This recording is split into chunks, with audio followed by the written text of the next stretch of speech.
So what are the best decks in Modern right now? Of course, Grinding Breach, Teamer Breach is still putting up results like there's no tomorrow. Just in the challenges last week, it was 6 of the top 8.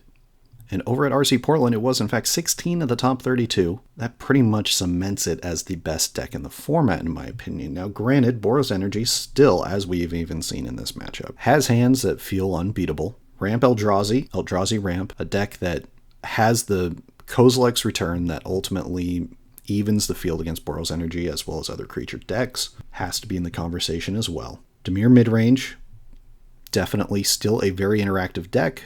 It's definitely going to become Esper midrange moving forward because Ketramos is a gross card, as I've slightly hinted at in past videos. However, decks to also look at, Amulet Titan, of course being played here, is considered to be one of the best decks in the format. In fact, one RC Portland. It is a very high barrier to entry in terms of learning it, however.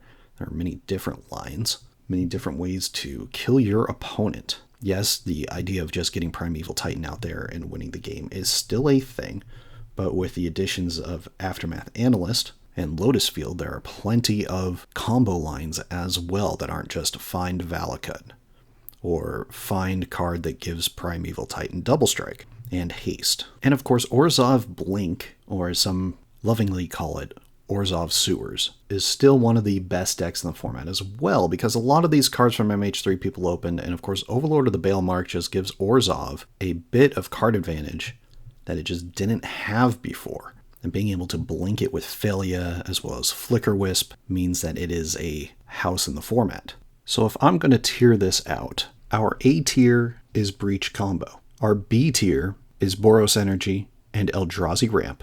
Our next in line tier would be Dimir/Esper midrange, as well as Orzhov Sewers or Orzhov Blink, as well as Amulet Titan. And then everything else would fall into the how do we deal with Breach combo.